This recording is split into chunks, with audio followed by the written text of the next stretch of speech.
Olá, sejam bem-vindos a mais um episódio do nosso podcast Missão Desenvolvimento. Eu sou o Paulo Gala e hoje a gente vai conversar sobre a Embrapa e a história da agricultura brasileira.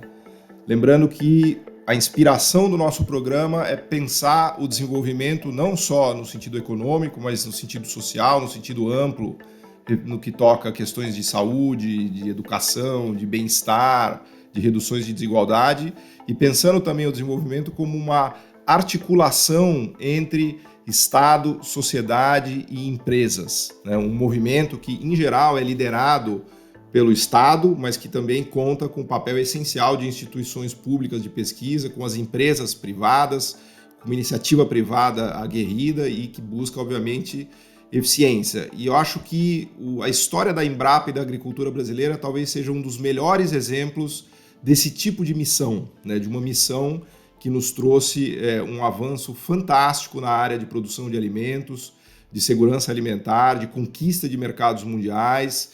Então, acho que entender a história da Embrapa e da agricultura brasileira é entender na prática uma missão de sucesso que o Brasil fez. Talvez uma das missões de maior sucesso, né, feito em solo brasileiro, literalmente, né? E para conversar sobre esse tema, a gente recebe aqui dois grandes conhecedores, grandes conhecedores dessa história, desse setor, com experiências práticas, experiências de política pública ligada diretamente ao setor e à Embrapa, e também com grandes conhecedores de questões conceituais e teóricas ligadas a esse assunto. Falo do Antônio Boainain, que é professor de Economia do Instituto de Economia da Universidade Estadual de Campinas, é pesquisador também do Instituto Nacional de Ciência e Tecnologia em Políticas Públicas, Estratégia e Desenvolvimento, o INCT, e do Núcleo de Economia Agrícola e Ambiental do Instituto de Economia da Unicamp. E temos a honra de receber a Silvia Masruá, chefe-geral e pesquisadora da Embrapa Informática Agropecuária, com doutorado em computação aplicada na área de inteligência artificial pelo Instituto Nacional de Pesquisas Espaciais e mestrado na área de automação pela Faculdade de Engenharia Elétrica de Computação da Unicamp. Grande conhecedora também do tema, e realmente é uma honra para a gente receber pessoas desse calibre, desse conhecimento, para poder nos contar um pouco a história da Embrapa e da agricultura brasileira, que na minha cabeça são coisas difíceis de se separar, né? Estão muito juntas, mas eu sou obviamente um economista interessado nisso e não não especialistas. Os especialistas estão aqui com a gente, então eu queria dar as boas-vindas e pedir já para a Silvia, se ela puder, nos começar aqui a nossa conversa contando um pouquinho da história da Embrapa e da agricultura do Brasil e nos explicar o segredo do sucesso dessa nossa missão de desenvolvimento do setor agro no Brasil. Bem-vindo, Silvia. Olá, Paulo. Olá, professor Boainain. Olá aos ouvintes, né? Eu gostaria, primeiramente, de agradecer a oportunidade de estar aqui com vocês nesse bate-papo para falar um pouquinho da nossa Embrapa e da agricultura brasileira. Bem, os ouvintes que estão aqui bem, eu acho que a gente pode começar a falar da Embrapa, que é uma empresa ligada ao Ministério da Agricultura, né, uma empresa pública ligada ao Ministério da Agricultura, a Empresa Brasileira de Pesquisa Agropecuária, que foi criada há 48 anos atrás para adaptar a agricultura, a nossa agricultura, para o nosso tipo de clima e solo, né? A Embrapa, há 48 anos atrás, o Brasil ainda era importador de alimentos e foi pensado, né, com uma visão assim, a longo prazo, que a gente precisava trabalhar com o nosso tipo de solo e clima para deixar nossa produção agrícola, né, aumentar nossa produtividade agrícola.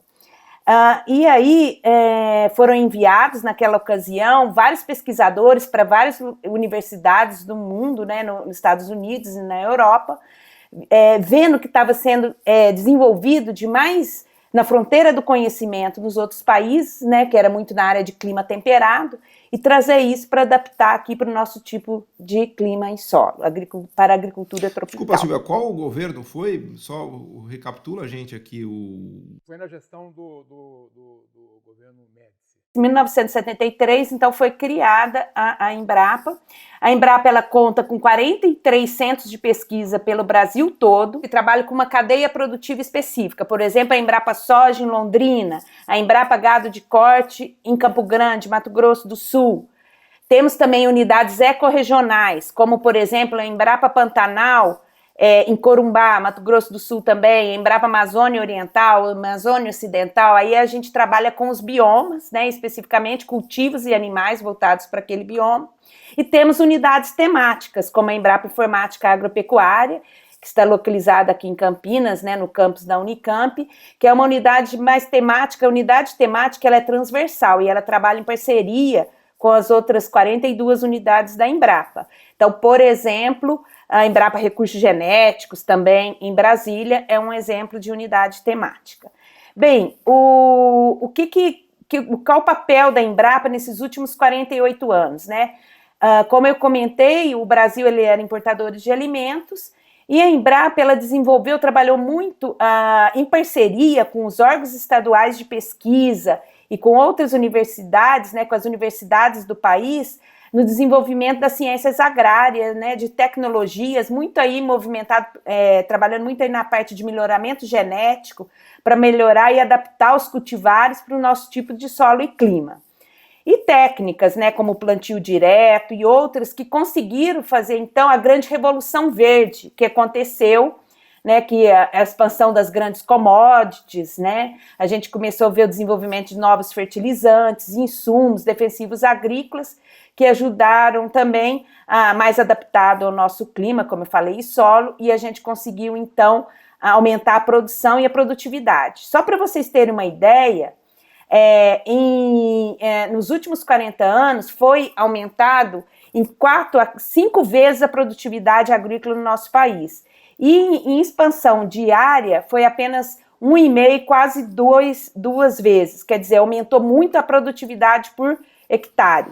Então, Silvia, até te perguntaria, desculpa te interromper, o Antônio, já vou também pedir sua contribuição em relação a isso, mas uma coisa que eu acho fantástica na Embrapa é essa visão, uma espécie de visão de futuro para o setor, né? Quando a gente olha as várias culturas, os vários potenciais que a gente tem, né, no setor, a Embrapa desde sempre teve essa visão de antecipar o futuro, de criar o futuro, né? Então ela, como uma instituição do setor público, como alguém que pensa o país, como alguém que pensa para além do lucro, para além do mercado, ela teve essa visão de articular, inclusive, as próprias empresas, né, de chamar as empresas para conversar, né, para tentar entender como as empresas poderiam ajudar nesse processo de se criar uma agricultura mais produtiva, mais avançada. Então, se você pudesse contar um pouquinho para a gente de como a Embrapa faz isso na prática, para as pessoas entenderem, porque tem um pouco aquela brincadeira do, assim, acho que era da carta do Pero Vaz de Caminha, né, em se plantando tudo dá. As pessoas têm essa ilusão de que você chega lá e joga uma semente de soja em qualquer lugar e ela nasce de maneira exuberante, porque o Brasil realmente tem um solo fantástico, né? Que tem, mas dependeu muito de pesquisa pública. Então, conta pra gente um pouco dessa visão de setor público que a Embrapa tem e como ela articula, né, os órgãos de pesquisa locais, o conhecimento local, as empresas, o uso de tecnologia para as pessoas entenderem isso na prática. Por favor. A Embrapa, há mais de 30 anos, ela trabalha com planejamento estratégico. Então, ela sempre, ela além dos seus 43 centros de pesquisa estar antenados, né, com cenários externos, o mercado mundial, o internacional e o nacional, ela também chama os stakeholders, né, seja as empresas, seja os produtores, as associações, cooperativas, para discutir, né, o futuro da agricultura e planejar os próximos anos. Então, a Embrapa ela sempre teve muito antenada com sinais externos do mercado internacional e adapta, né, essas demandas, né, para o mercado nacional e como melhorar a produção e a produtividade. Vou dar alguns exemplos aqui para vocês, né? Como eu já falei aqui, o plantio direto, que é uma técnica, né, que ela é utilizada até hoje, fixação biológica de nitrogênio, que há muitos anos foi descoberto e que ajudou a melhorar a produção e a produtividade. Desculpa a minha ignorância, o que é essa fixação do nitrogênio? Eu já vou pedir desculpa porque eu vou fazer um monte de pergunta quase de tonto aqui, mas... Não, é uma técnica que ajuda a fixar melhor o nitrogênio na planta e ela consegue melhorar, falando em alto nível, né? Ela consegue melhorar a produção e a produtividade da planta, né?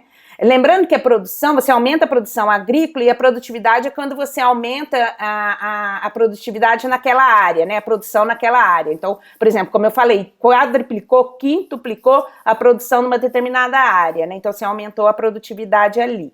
Eu gosto de salientar que a Embrapa não faz nada sozinho nesse planejamento estratégico, nessa visão. Como eu comecei a falar, a gente trabalhou sempre aí no Sistema Nacional de Pesquisa Agropecuária, junto aos outros institutos de pesquisa dos estados, né? E também, por exemplo, nós temos aqui em Campinas, o Instituto Agronômico de Campinas, que ele tem mais de 100 anos, 132 anos, que foi pioneiro aí na agricultura, né? E sempre foi um parceiro da Embrapa também nos desenvolvimentos. E as universidades também. E as empresas privadas e outras instituições públicas. Queria pedir a ajuda do Antônio aqui. Antônio, eu cresci ouvindo que a agricultura do cerrado, né, no Brasil, se deveu em grande medida a avanços de pesquisa e tecnológicos que a Embrapa foi capaz de fazer, porque ela pensava o Brasil, pensava a agricultura, pensava nossas capacidades, né?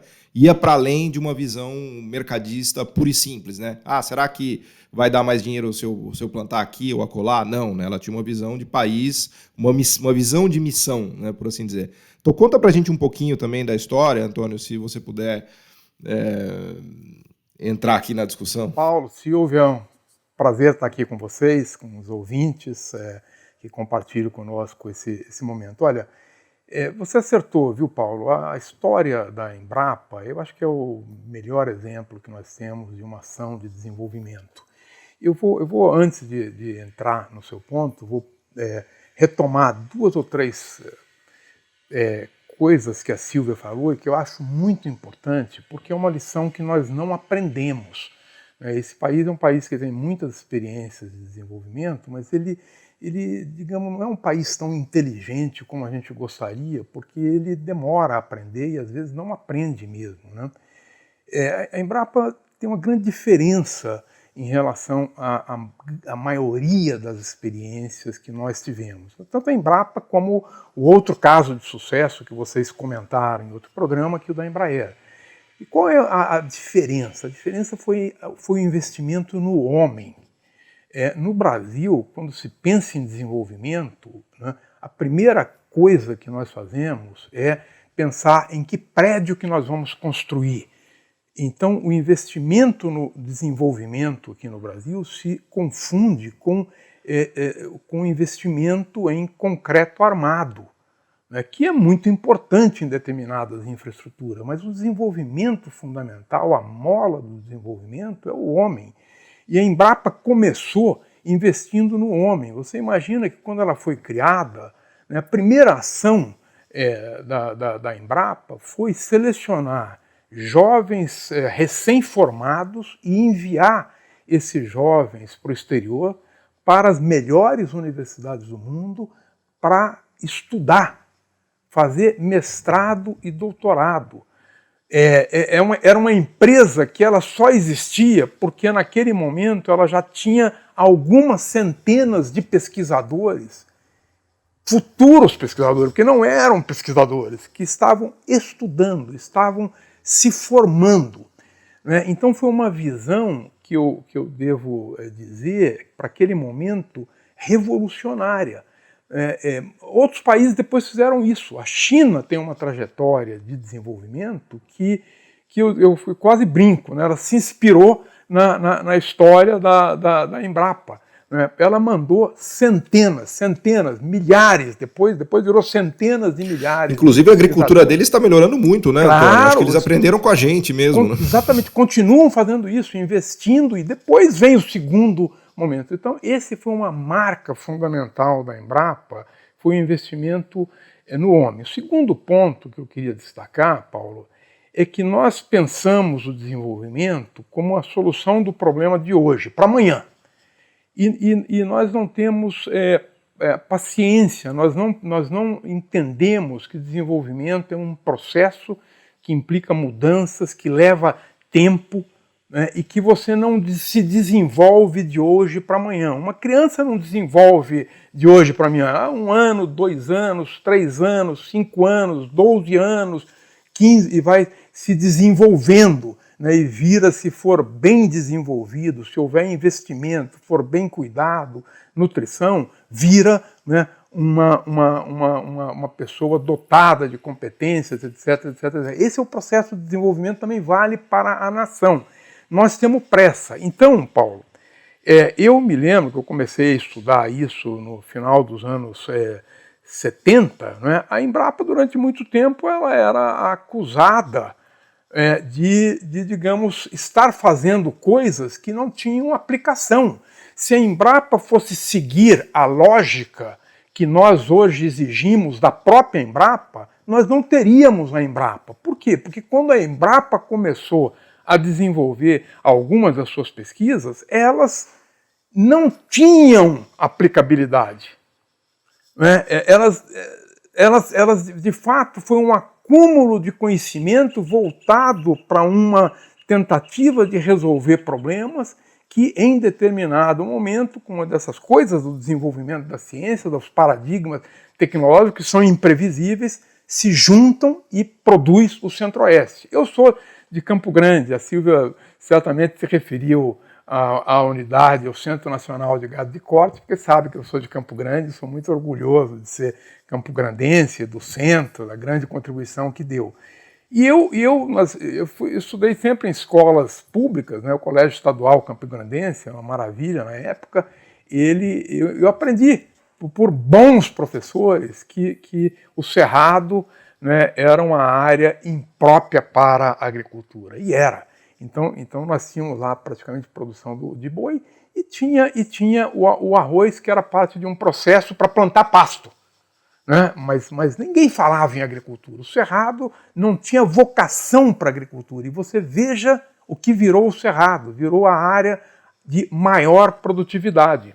É esse pulo do gato que eu quero que você conte para a gente, Antônio, porque eu achei fantástico o jeito que você colocou a importância do setor público e da pesquisa e do planejamento como algo que vai além do sentido econômico de curto prazo, porque esse é o grande desafio do desenvolvimento tecnológico. Né? Se você pensar naquela época, ninguém queria plantar no Cerrado porque era economicamente inviável. Então, o economicamente viável e inviável que precisa ser analisado com muito cuidado, porque o que é economicamente inviável hoje poderá ser economicamente viável no futuro e poderá ser o futuro ele mesmo.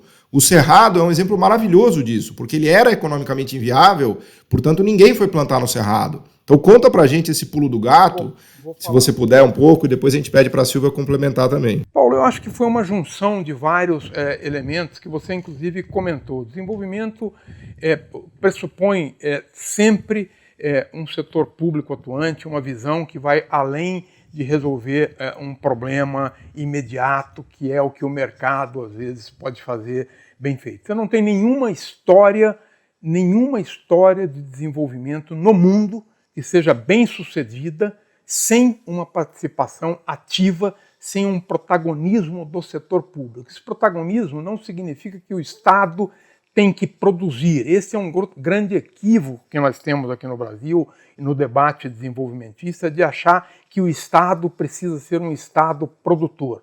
O Estado desenvolvimentista não é necessariamente um Estado produtor. É um Estado que coordena, um Estado que cria condições para que toda a sociedade, né, junte a sua energia em direção a objetivos que são maiores do que o das partes. Tá?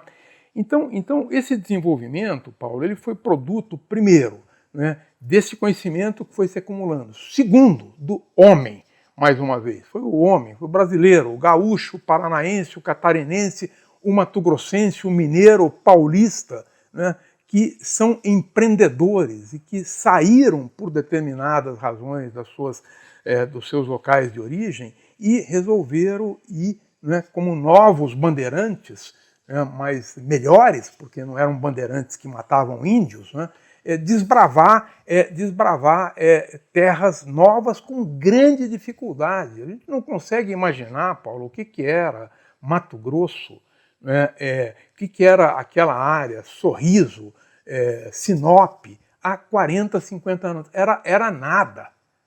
Não tinha nenhuma comunicação. E chegavam essas famílias e acampavam, e daí vem a tradição dos gaúchos de acampamento, que depois, né, ficou muito conhecida pelo movimento Sem Terra, mas eram isso.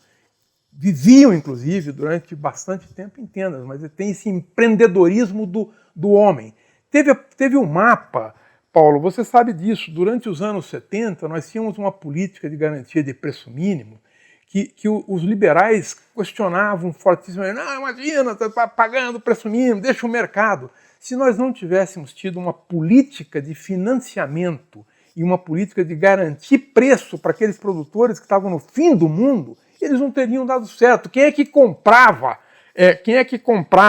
a safra, né, de Mato Grosso do Sul, de Mato Grosso, de Goiás? Era exatamente naquele momento a CFP, que depois deu origem à Conab. Né? Dava prejuízo para o Tesouro? Dava, mas esse prejuízo virou lucro. E os financiamentos? Né? Quem é banco privado que ia dar financiamento para um doido? Porque só um doido sai de um lugar e vai para uma terra de ninguém, que não tem estrada, que não tem luz elétrica. Como que um banco privado ia dar financiamento para isso? Quem é que dava financiamento? Era o Banco do Brasil. Perdemos dinheiro nisso? Perdemos. Né? Então o desenvolvimento também tem disso. Então foi uma comunhão de tecnologias que foi de fato liderada pela Embrapa, mas como Silvia falou, não foi só a Embrapa, foi uma rede de instituições, e o Brasil tinha, né, Viçosa, Exalc, Lavras, Santa Maria, grandes centros de pesquisa e de ensino na área de agronomia, veterinária, etc., né? Instituições aqui de São Paulo, como o Instituto Agronômico de Campinas, né, multissecular, criado ainda pelo imperador, né?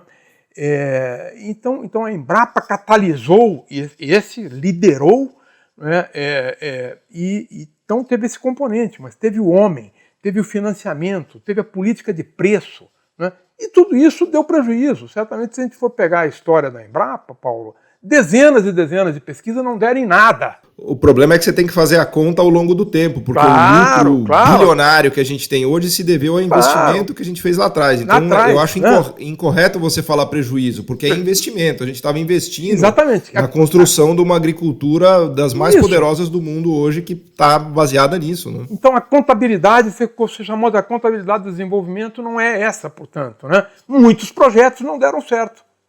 Né? E o que não significa que a gente tem que validar qualquer coisa. Para isso a Embrapa tem um belo planejamento, né, Silvia? E eu deixo com a Silvia para ela continuar essa história. Sim, só para complementar aí, um ponto que o professor colocou é bem interessante, que é a questão do investimento em recursos humanos, né? Então, o princípio da Embrapa foi esse, e até hoje, né? Capacitação de pesquisadores. A gente, além de capacitação formal, com pós-graduação, mestrado, doutorado, a gente também foi muito formado no intercâmbio com outros países. Então, a gente tem laboratórios no exterior, nos Estados Unidos e na Europa, onde colegas nossos ficam de 3 em 3 anos, que é o LABEX, que a gente fala, e a gente faz essa reciclagem, né, e faz esse intercâmbio técnico-científico. Isso sempre foi fundamental para o desenvolvimento tecnológico do país.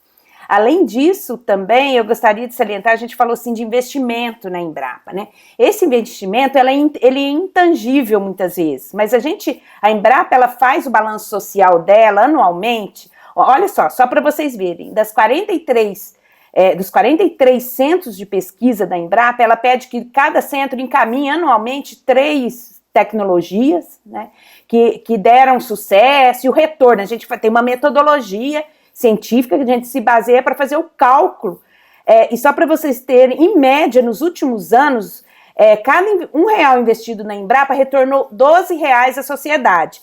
Isso considerando que a gente está considerando apenas 120 tecnologias da Embrapa, de um universo aí bem maior de tecnologias. Então, esse investimento, ele é a médio e longo prazo, como o professor Bonain colocou, ele não é um investimento, às vezes, a curto prazo, né?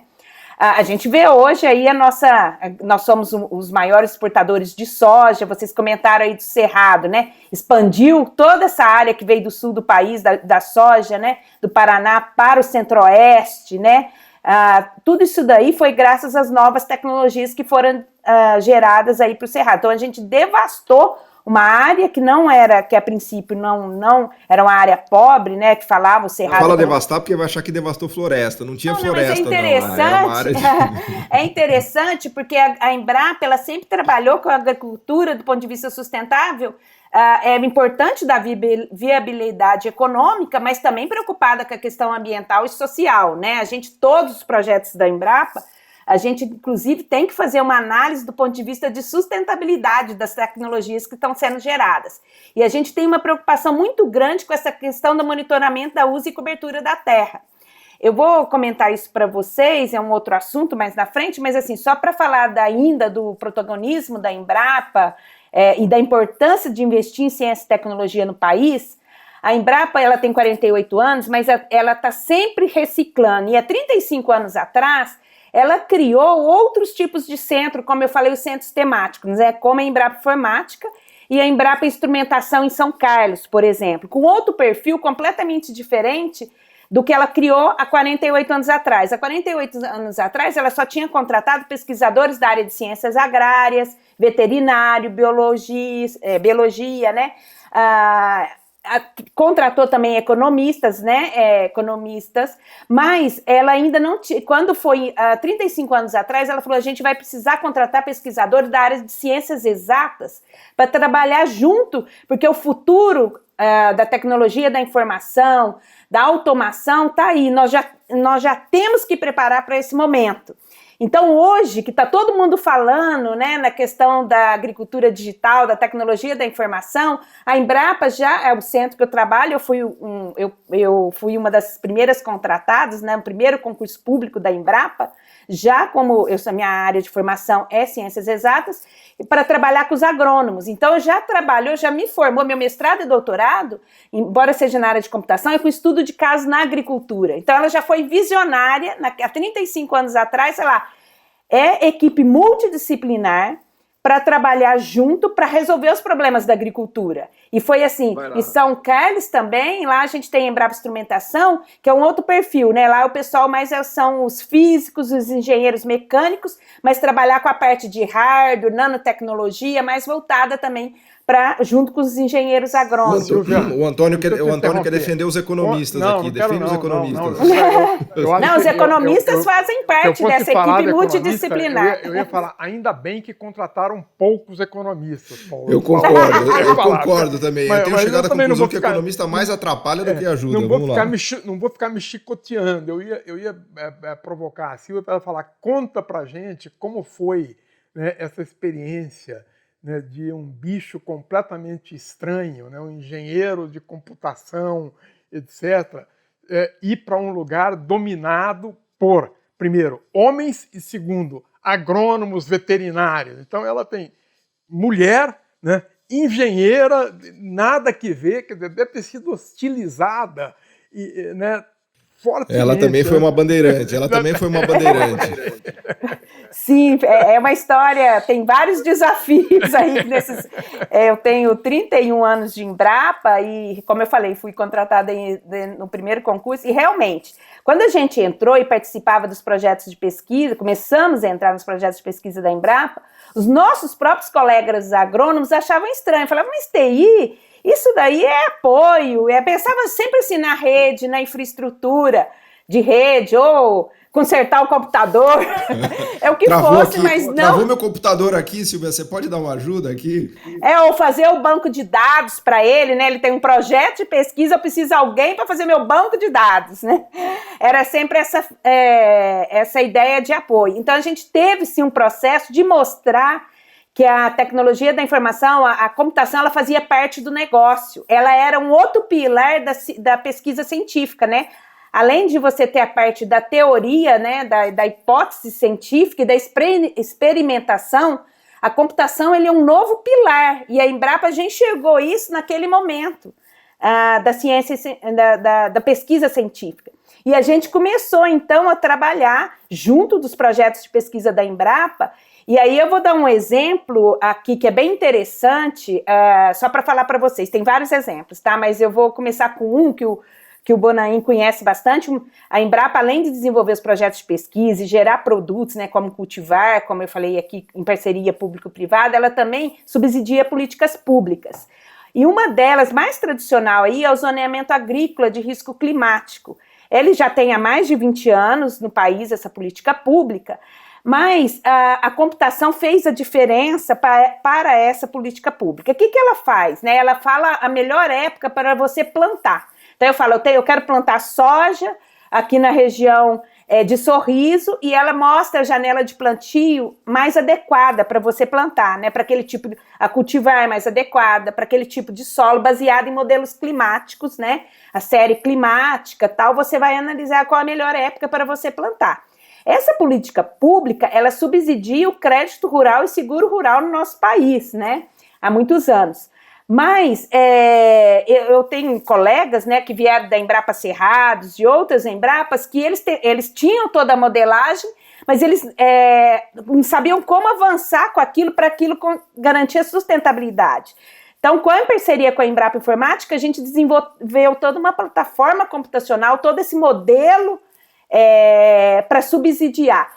Para o produtor rural, isso eles nem sabem que tem inteligência artificial, que tem modelagem, que tem o que tem por detrás, né? Para eles o que interessa ali é o crédito rural, o seguro rural muitas vezes.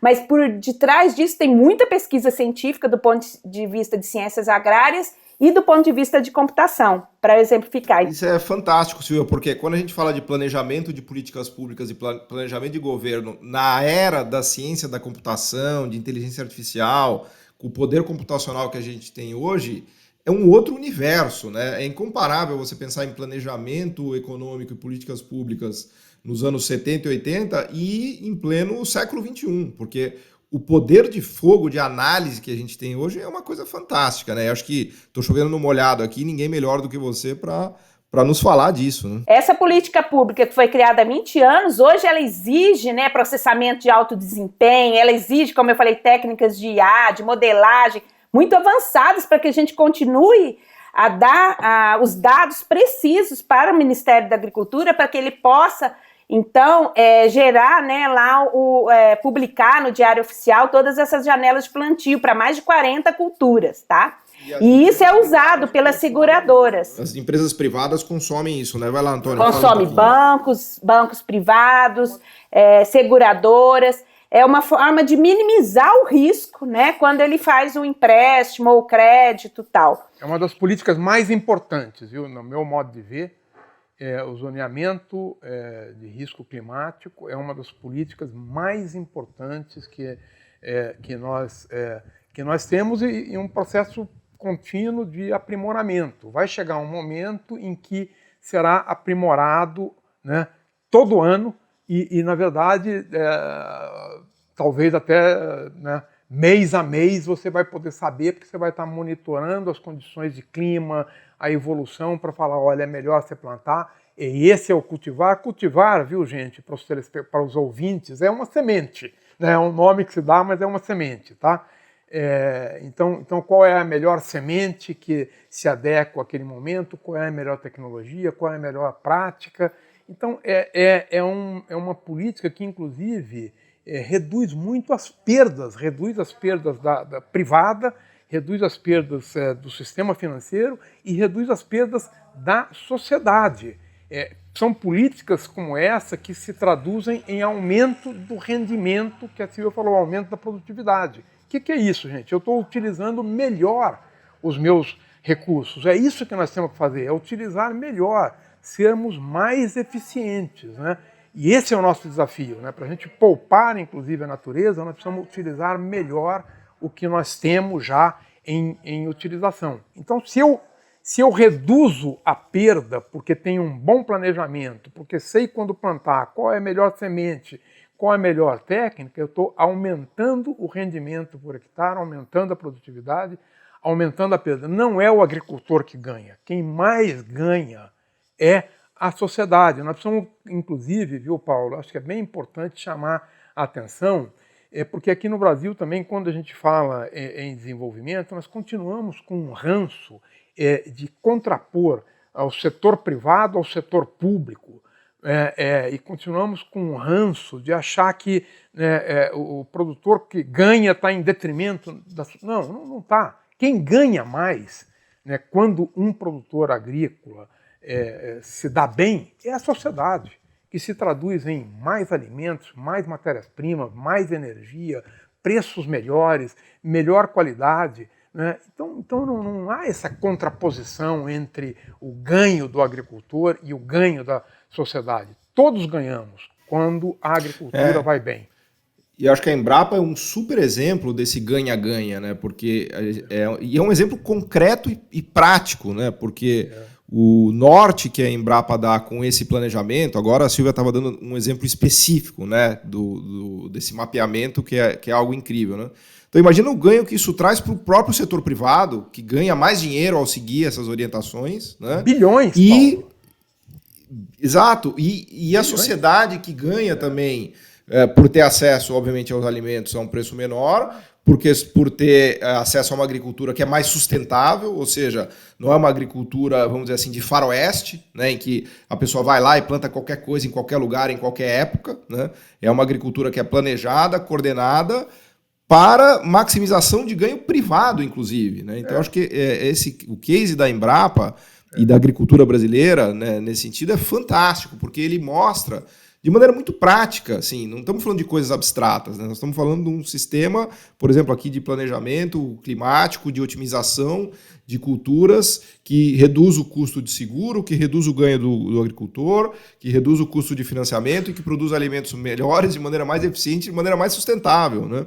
Então, por isso que eu brinquei aqui no começo do programa que a missão de desenvolvimento, talvez o lugar mais óbvio e evidente de se chegar é na Embrapa e na agricultura. Né? Então, difícil encontrar algum setor, né, e um caso de tamanho sucesso no Brasil que ilustre melhor essa ideia da missão. Né? Porque a missão traz, obviamente, está implícito que a gente tem objetivos que a gente precisa alcançar, né? E os objetivos aqui nessa discussão nossa estão muito claros, né? De uma agricultura ambientalmente sustentável, com preservação de solo e atendimento de todas as necessidades, e uma missão que não é trivial, uma missão que envolve todo mundo. Todo mundo tem que estar articulado, empresas, setor privado, setor público, institutos de pesquisa, sociedade de modo geral, né? Ô Paulo, você me permite, assim, uma coisa que é bem, um ponto que é Permito bem interessante? Não, por favor, vocês que são os especialistas, eu estou só me deleitando aqui com a aula que vocês estão dando. Por favor, continue. Reconhecendo essa trajetória da agricultura brasileira, eu acho que a gente poderia também aqui comentar, né, grandes ondas que teve, né? A primeira foi a Revolução Mecanizada, né? A segunda grande revolução, a primeira grande revolução, vamos dizer assim, né? A segunda, a Revolução Verde, que a gente comentou aqui, com a expansão das grandes commodities, adaptação para biomas como o cerrado, né? Desenvolvimento de novos fertilizantes, foi a segunda onda. A terceira onda que a gente está vivendo, já estamos passando aí de transição para a quarta onda, né? Foi a onda da intensificação, que é dos sistemas integrados, né? Que a gente, por exemplo, só para exemplificar aqui, você fala de sustentabilidade, né? Os sistemas integrados é como você trabalhar de forma que você garanta essa sustentabilidade. Vou dar um exemplo aqui. Integração lavoura-pecuária ou integração lavoura-pecuária-floresta, né? Então, você planta uma soja, e aí naquela mesma área, depois que você colheu a soja, você planta uma braquiária, uma pastagem. E põe o gado ali naquela mesma área, e às vezes ali você tem também um eucalipto, né, em volta, que garante o bem-estar animal. Com ali você atinge várias metas agronômicas. Um exemplo, você pode aproveitar a adubação que foi feita na soja, toda a matéria orgânica, né, aproveitar, então a sua pastagem pode ser mais produtiva ali.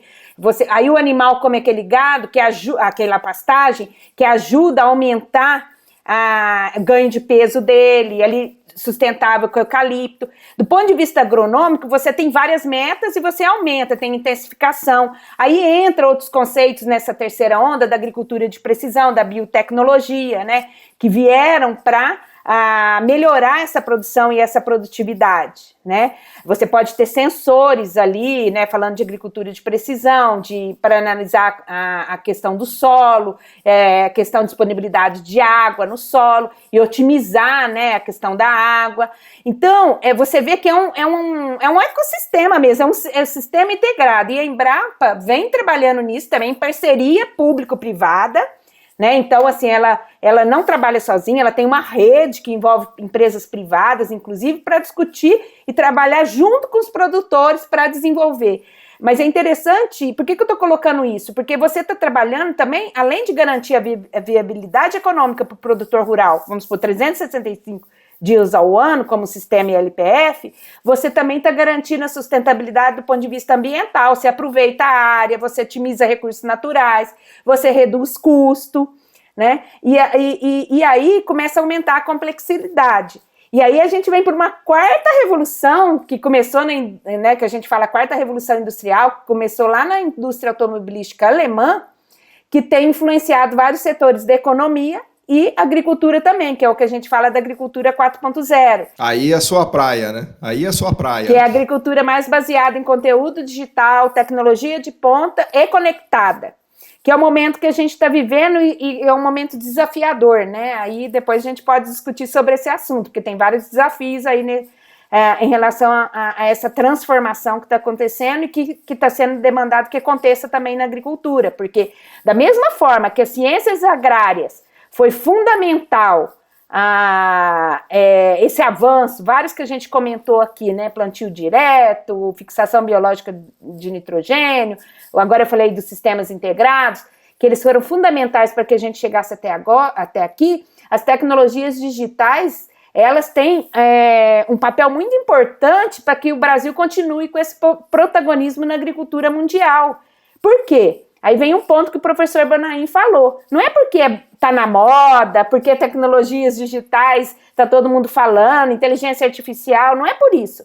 É porque hoje nós temos um consumidor muito mais preocupado com nutrição e saúde. Aqui no seu programa, muitas vezes você fala da questão da sustentabilidade. O consumidor hoje, ele quer saber a origem dos alimentos, ele quer saber a transparência do processo de produção, aquela carne ou aquele feijão que ele come, aonde foi produzido, como foi produzido, se foi produzido de maneira sustentável. Então, para isso, nós temos cada vez mais agregar essas novas tecnologias, para dar essa transparência e atender esse mercado, tanto interno quanto o mercado externo, né? Para garantir certificação do nosso processo de produção. E daí que entra todos esses conceitos, que a gente pode falar mais na frente, porque aí você está gerando dados entre os conceitos de internet das coisas, de inteligência artificial, big data, inteligência artificial. Nós vamos falar vamos falar do internet dos alimentos, né? Já é a internet das coisas, é a internet dos alimentos. Eu tô triste aqui porque infelizmente a gente está chegando no final já. A gente vai falando e nem percebe que já passamos aqui quase uma hora. Eu vou pedir para o professor Antônio dar algumas palavras aqui de encaminhamento para a gente. Já deixo registrado aqui o convite para vocês voltarem, porque a gente precisaria de realmente uns 10 programas para explorar todos esses temas tão fantásticos, mas para a gente ir caminhando já para uma conclusão, pedir para o professor Antônio deixar umas palavras para a gente nessa direção, e depois você também, Silvia.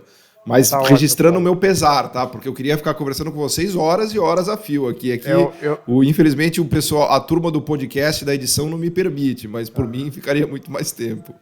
A Silvia estava se coçando assim as mãos para chegar no tema, e agora que ela chegou, você anuncia que estamos chegando ao final. Pô, isso é uma. Não, mas nós temos tempo ainda, não é para já. Isso é uma maldade enorme. Os ouvintes não vão ver a cara da Silvia de decepção quando você anunciou que estava chegando ao final. Gente, eu quero agradecer, foi um programa riquíssimo, a gente podia, de fato, tinha muita coisa para falar. Eu acho que nós estamos vivendo um momento crucial da nossa história e que nós temos que estar muito atento para, de fato, perdermos as lições boas que nós temos. Em relação à própria agricultura, eu tenho uma frase do ex-presidente da Embrapa, meu amigo Silvio Crestana, de quem eu sou super fã, que ele diz o seguinte: o sucesso nosso do passado não é nenhuma garantia de sucesso no futuro. Principalmente em um setor que está sendo cada vez mais marcado por inovações que são, inclusive, inovações bastante radicais. Você tem, inclusive, um descolamento entre as inovações que começam a ser aplicadas no setor agrícola dos próprios stakeholders e interesses da agricultura. Os centros de inovação estão se deslocando de Viçosa, Campinas, Campo Grande, os lugares que têm as instituições tradicionais, estão já hoje, em alguns casos, no Vale do Silício. Já hoje estão aonde estão concentrados os polos de inovação, né, mais avançados e que não tem nada a ver com a agricultura. Ali estão se desenvolvendo carnes vegetais que se aproximam cada vez mais de paladares, texturas, etc. Ali estão se desenvolvendo, inclusive, tecidos que vão ser aplicados à agricultura. É ali que está sendo feita a revolução genética que depois vai para a agricultura, com uma lógica completamente distinta da lógica que sempre dirigiu e orientou a pesquisa agrícola e agronômica até aqui. Nós temos temos um outro desafio, que é esse desafio grande do mundo, mudanças climáticas, as grandes transformações no consumidor, as grandes exigências que a Silvia já colocou. E, ao mesmo tempo, continuamos com a pressão do nosso dia a dia, do cotidiano. E tudo isso envolto em uma fantástica redução dos recursos disponíveis. Então o que eu quero dizer, Paulo, Silvia e ouvintes? Eu quero dizer que nós temos desafios muito maiores, né, para recursos menores, cada vez menores, e cada vez uma disputa maior, né, por quem fica, para onde eu oriento. A Embrapa mesmo tem sido objeto, digamos assim, desse contexto de conflito, quando muitos stakeholders cobram da Embrapa resposta para problemas de hoje e de amanhã. E amanhã que eu estou falando é amanhã mesmo. Mas eu, como cidadão brasileiro, gostaria que a Embrapa me desse resposta para os problemas de depois da manhã. Eu já não estou tão preocupado comigo. Eu estou preocupado com o meu filho, eu estou preocupado com a minha neta. E eu acho que se nós perdermos isso de vista e colocarmos a Embrapa a serviço de soluções de mercado, nós estamos condenando o nosso desenvolvimento, porque o mercado nos garante o agora, mas não garante o depois da manhã, não garante a solução para as mudanças climáticas. Isso que nós garante são pesquisas transformacionais, são projetos de missão, e essas missões têm que ser lideradas por um setor público com bastante clareza, com visão estratégica e com capacidade de juntar os atores, juntar as energias. Então, os desafios que nós temos hoje precisa disso. E eu temo muito que as instituições públicas estejam caindo nessa dinâmica perversa, né, de colocar Estado versus mercado, de privatização uma visão curto-prazista, do amanhã, mercadista, uma visão curto-prazista. Nós não temos. E a missão, viu, Paulo, é preciso ter claro que lá atrás 2 ou 3 pessoas, não importa, né, tiveram clareza, força e poder para, né, colocar em prática aquela missão. Hoje, eu acho que quando nós olhamos a agricultura brasileira, quando nós olhamos a sociedade brasileira, nós não temos clareza da missão. E isso é o maior risco. Quando eu vejo que dentro da agricultura você tem setores importantíssimos que ainda reagem ao discurso da importância do ambiente e que fazem um discurso vazio de sustentabilidade, quando eu vejo, inclusive, setores do outro lado, dos próprios ambientalistas, que não entendem que o processo, que a sustentabilidade é um processo e que você não elimina da noite para o dia fertilizante mineral, porque com isso você gera uma fome enorme no mundo, que é um processo, e não reconhecem os avanços, eu vejo que nós estamos aí nessa polarização, e nessa polarização eu não vi nenhuma história de polarização onde vença, né, o melhor caminho. Em geral, tem vencido, né, um caminho nefasto, para um caminho extremo que é muito ruim. Então esse eu acho que é o grande desafio, definir as missões, né, e ter lideranças para, né, encaminhar nessa missão, e eu espero que a Embrapa então sobreviva. Já temos esse ano com um orçamento melhor, né, mas resista, né, porque ela é muito importante, mas ela é importante se ela continuar com a missão. Ela não tem nenhuma importância se ela virar uma empresa de prestação de serviços para os produtores, para a associação de alguns produtores forte, como hoje vem sendo cobrado. A Embrapa não é uma empresa de consultoria de grandes grupos empresariais. A Embrapa é uma empresa do desenvolvimento do Brasil. E isso precisa ser preservado a qualquer custo.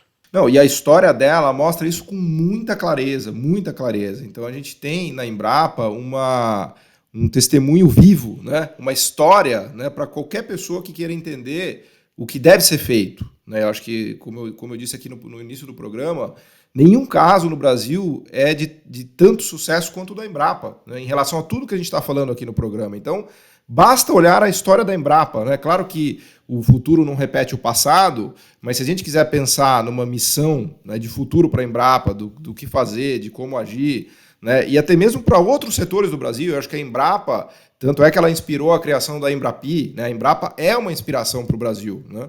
Agora, o que preocupa, Antônio, que você está colocando, é que até mesmo a Embrapa corre risco de perder esse sentido de missão dela, né? Então, eu acho que é importante, por isso que a gente fez questão de chamá-los aqui no programa e conversar sobre a Embrapa, porque não dá para falar de missão desenvolvimento no Brasil sem falar da Embrapa, né? A Embrapa é o grande exemplo de sucesso de missão de desenvolvimento, mas a vitória não está dada, não. Se a gente dormir no ponto e ficar dormindo nos louros, a gente pode ser atropelado pelo futuro, não é isso, Silvia? Mas a Embrapa não está dormindo no ponto, não. Nesse ponto aí que o professor colocou, realmente é uma preocupação. Ela tem sido, assim, são diversos atores, né? Cada um cobra uma posição da Embrapa, mas eu acho importante aqui colocar que a Embrapa ela trabalha num modelo de pesquisa baseado no TRL, que é a maturidade tecnológica, seus projetos de pesquisa. A Embrapa hoje tem em torno de 1.000 projetos de pesquisa, tá? Todas as unidades. Esses 1.000 projetos, eles geram tecnologia, e aí então ela trabalha com a pesquisa básica, tá? Mais a médio e longo prazo, em parceria com as universidades. Aí seus parceiros maiores são as universidades e os institutos de pesquisa, vamos dizer assim, públicos, né?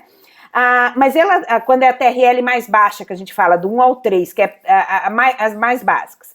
Na TRL do 3 ao 6, que é mais desenvolvimento, que ela trabalha mais parceria, aí ela começa já mais a parceria público-privada, até com multinacionais do agro, empresas nacionais, empresas de implementos agrícolas e tal. Então ela já tem parceria, mas ela tem a parceria, a Embrapa muitas vezes ela gera um protótipo, ela não tem o papel go-to-market. Isso é um ponto importante que o professor colocou. O papel dela não é ir para o mercado, ela é uma empresa de pesquisa. Mas hoje, com esse modelo de inovação aberta, a Embrapa ela faz parte de um ecossistema, né, onde estão as universidades, as empresas privadas, as startups, e ela tem se posicionado também como um grande facilitador desse ecossistema de inovação aberta. Então a gente faz hoje parceria com startups, porque ela muitas vezes gera o protótipo, mas ela não vai para o mercado, mas a startup pode levar um produto para o mercado, né, para fomentar e gerar inovação. Então hoje eu acho importante a gente tem trabalhado, discutido isso na empresa, de rever, né, como a Embrapa pode atuar nesse novo ecossistema, inclusive startups do Vale do Silício, que têm interesse em trabalhar na agricultura brasileira. Hoje a gente faz parceria, ajuda na mentoria, compartilhamento de infraestrutura, para validar isso e trazer e fomentar a inovação agropecuária, né, no papel que cabe à Embrapa, com mentoria, muitas vezes, e um ganha-ganha, né? De modo que essa parceria, seja com startup, seja com empresa privada, seja com a universidade, que a Embrapa também retroalimente a pesquisa dela, né? Então, por isso que é importante hoje a gente cada vez mais trabalhar dentro desse ecossistema.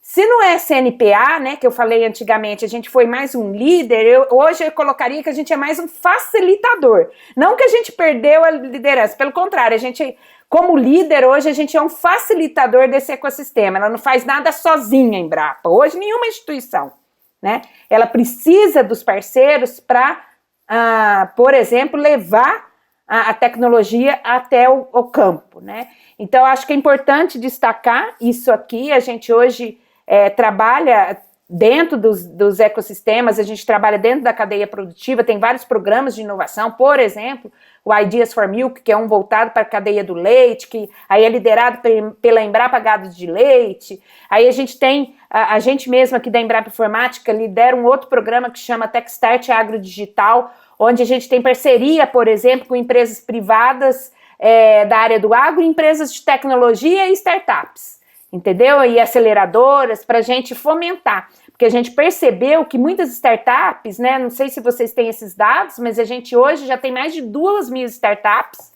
no agro, que são as famosas agtechs, mas a gente percebe que aqui no Brasil elas ainda às vezes ficam meio dispersas, né? Às vezes tem uma ideia do mundo da tecnologia, dá para ser aplicado no agro, mas não viveram, não conhece essa indústria ao céu aberto, a fundo, para ver se realmente aquela tecnologia é adequada. Então a Embrapa tem se posicionado também como um grande facilitador, né? Ele é líder no mercado, mas como um facilitador, mais do que isso, como um facilitador desse ecossistema. E eu acho que é importante, um outro ponto que o professor colocar, é a gente não perder essas metas também de médio e longo prazo, a missão da Embrapa, né? A gente, da mesma forma que ela foi importante, fundamental nesses últimos 50 anos, vamos colocar assim, é importante agora a gente se posicionar para o futuro da agricultura. A gente tem aí, segundo dados da ONU, a demanda de aumentar a produção de alimentos até 2050, né? Ajudar a alimentar aí 10 bilhões de pessoas aproximadamente, 9 bilhões, 10 bilhões de pessoas. Então, segundo os dados da ONU, a gente vai precisar aumentar a produção de alimentos em 70% no mundo. E é esperado que no mínimo 40% venha do Brasil. Então, para a gente aumentar essa produção e essa produtividade, a gente tem que trabalhar dentro desse ecossistema. Como eu falei, a biotecnologia vai ser muito importante também, a biologia avançada, a engenharia genética nesse momento, mas também toda essa parte da tecnologia da informação, da agricultura de precisão, da automação, a parte da nanotecnologia, né, a convergência disso tudo, para que a gente possa, então, agora, é um outro momento, né, de sistemas complexos, vamos dizer assim, que integra essas várias disciplinas, como usar isso para melhorar a produção e a produtividade e ajudar o Brasil aí a continuar com o seu protagonismo na agricultura mundial. Eu acho que esse é o nosso desafio, e de maneira sustentável, é importante falar aqui. Sempre as pesquisas da Embrapa, a gente trabalha em 3 dimensões, né, na ambiental, econômica e social. Eu acho que é importante, porque quando a gente pensa num sistema integrado, a gente está pensando nas várias dimensões do desenvolvimento, né? Não só econômico, mas ambiental e social. E eu acho que é importante também, só para finalizar, que a tecnologia ela vem aí para melhorar a vida do cidadão, do homem. Eu acho que o centro de toda essa revolução tecnológica, é importante a gente destacar aqui, o homem está no centro. Né? A gente fala até que a gente está passando uma transição da sociedade da informação para a sociedade 5.0, que começou lá no Japão, essa discussão, mas onde o homem está no centro, e você vem aqui para melhorar, a tecnologia ela vem para melhorar a qualidade de vida das pessoas, melhorar a inclusão social e a sustentabilidade nessas 3 dimensões, ambiental, econômica e social. Silvia, muito obrigado. Antônio, acho que foi fantástica a conversa aqui. Eu aprendi muito, né? Tenho certeza que todos que nos ouvem também que gostaram muito dessa conversa.